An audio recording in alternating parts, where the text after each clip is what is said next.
안녕하세요. 홍익대학교 실습학기제 학생 발표를 시작하겠습니다. 앞 발표에서 살펴보셨듯 저희 희망 실습은 준비 단계, 도전 단계, 성장 단계, 성찰 단계의 체계로 실습이 진행되었습니다. 먼저 1주차부터 4주차까지는 준비의 달로 삼아 실습학교 교사의 수업을 참관하고 각종 부서 연수와 주제 특강을 들으며 준비의 기간을 거쳤습니다.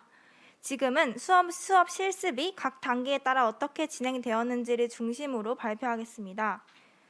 2주차부터 4주차까지는 8일간 매일 3시간씩 총 24번의 수업을 참관했습니다. 참관 때마다 참관록을 작성하여 다양한 각도로 수업을 바라보는 시각을 길렀습니다.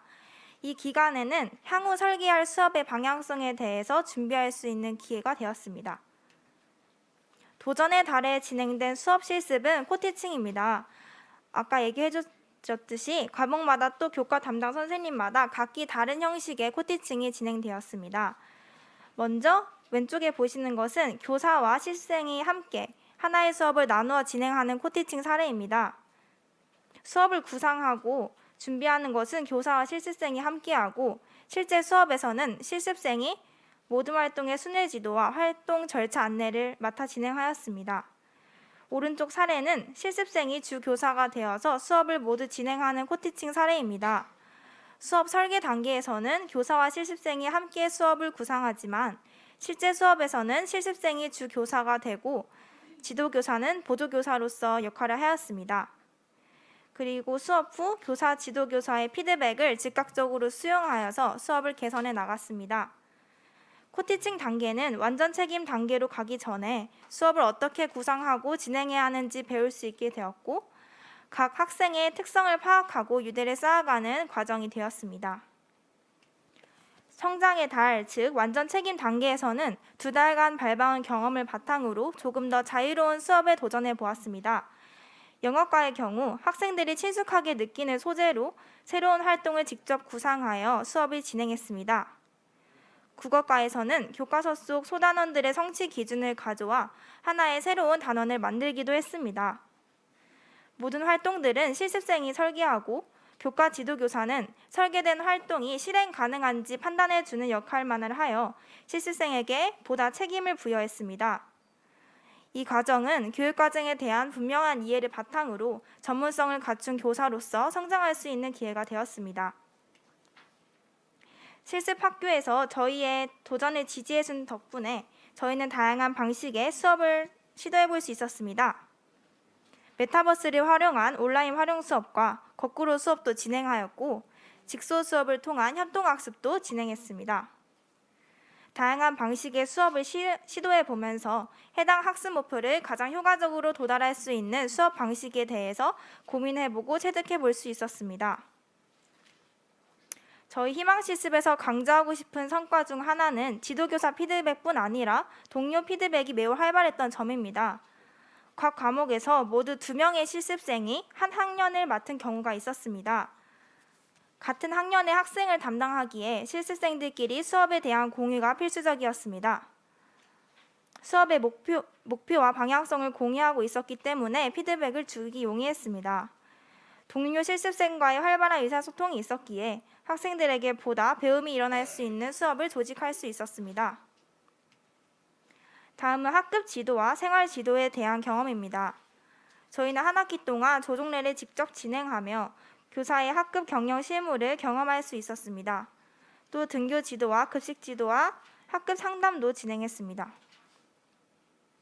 저희 희망실습은 앞에서 얘기해줬듯이 학교 교육과정상 금요일에 있는 자치 시간에는 참여하기 어려웠습니다. 하지만 실습학교의 배려 덕분에 실습 요일간 담임 학급과의 자치 시간을 가질 수 있었습니다.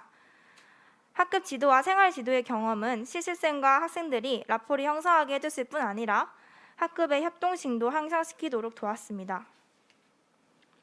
교내 행사에도 참여하여서 학교의 일원으로서 다양한 경험을 했습니다. 2, 3학년의 중간고사 시험 감독 역할을 수행하며 감독자로서 교사의 역할과 책임을 알게 되었습니다. 11월 말에는 실습학교의 축제인 홍익제에 참여하여 공연이나 부스를 운영하는 학생들을 독려하는 시간도 가졌습니다. 수련회 대체 프로그램으로 진행된 현장 체험학습에도 참여하여서 담임 선생님과 함께하여 학생들의 안전을 책임졌습니다. 또 1학년 자유학기제 진로 프로그램에 참여하여서 학생들의 학교 생활 전반을 함께하고 3학년 전환기 프로그램을 진행하기도 했습니다. 그중 골든벨 프로그램의 경우 실습생이 하나의 비교과 활동을 완전히 담당하여 진행하기도 했습니다. 다음은 기타 활동입니다. 교육부에서 주최한 주제 특강을 주 1회씩 총 4회 실시했습니다. 주제 특강에서 배운 내용을 실제 수업 시연에 적용하기도 했습니다. 한 실습생은 특강에서 온라인을 활용한 학습법과 수준별 학습에 대해 배운 것을 실제로 수업에 적용하여 진행하기도 했습니다. 박수현 선생님께서 발표하셨듯이 실습 초반에 약 2주가량 학교의 모든 부서에 대해 기초 연수를 진행했습니다. 그 후 실제로 각 부서의 실물 실습도 실시했습니다. 막연하게 알고 있던 교사의 업무 현장을 경험하고 업무를 익힐 수 있는 경험이었습니다. 희망 실습의 특색 있는 활동 중 융합 수업이 있습니다. 첫 번째로는 융합 수업 원격 연수를 통해서 융합 수업의 사례를 살피고 실습 학교에서 시행되었던 융합 수업을 실제로 체험하며 융합 수업의 효과를 몸소 느꼈습니다. 그 후 실습과 연계된 융합교육과 창의교육이라는 대학 수업을 통해서 9명의 실습생이 함께 융합 단원을 개발했습니다. 국어, 영어, 역사, 사회 과목을 융합하여 기후위기를 주제로 한 융합 단원을 개발하여 발표했습니다. 실습을 통해서 학교 현장을 파악한 후 융합 단원을 개발을 하니 현실적인 요소들을 고려하여 실제 맥락을 반영한 융합 단원을 개발할 수 있었던 것 같습니다.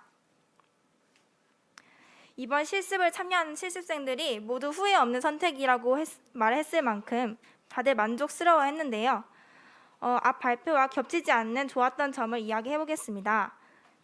일단 수업을 계획할 때 도전을 지지해주는 실습학교의 분위기 덕분에 저희가 여러 수업 방식을 시도해 볼 수 있었던 점이 매우 좋았습니다. 또 완전 책임 수업을 하기 전에 코티칭 단계를 거쳐 충분한 준비와 연습의 기간을 가졌던 것이 좋았습니다. 저희 희망 실습은 시기로는 3학년 2학기에 보통 시행되었는데요. 3학년 1학기에 비해서는 전공 지식이 축적된 상태였고 4학년 1학기에 비해서는 임용고시에 대한 부담이 적기에 실습에 집중할 수 있는 적절한 시기였다고 생각합니다. 다음은 아쉬웠던 점을 토대로 개선점을 제시하겠습니다. 먼저 3학년 실습생의 경우 11월 말 전환기 프로그램으로 인해 수업 실수에 제약을 받았습니다. 중학교 실습학교에 나가는 경우에는 2학기에 실습을 나가면 1, 2학년은 담당하도록 하는 것이 좋을 듯합니다. 그리고 또 아쉬웠던 점은 실습 관련 대학 수업 중에서 전공 학점으로 인정되지 않은 과목이 있었던 점입니다. 졸업 여건에 부담을 덜기 위해서 실습 관련 대학 수업은 모두 전공 또는 교직으로 인정해주면 좋겠습니다.